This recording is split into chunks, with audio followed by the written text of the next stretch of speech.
Но горе-долу ситуацията прилича на тази, където пациент, който е болен, отива при лекаря и при нашата рецепта как да се подобри състоянието, ние му казваме, трябва да пушиш по-малко, опитай се да не пиеш толкова много, опитай се да спортуваш поне няколко часа на седмица, почни да се храниш малко по-здравословно. Да, разбира се, необходимо са усилия, не става лесно.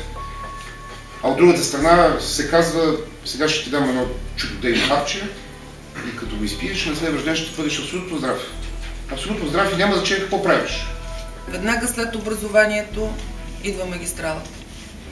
Защото няма да можете да стигнете от едно населено място до друго, за да представите продукта на вашето творчество, талант и умение.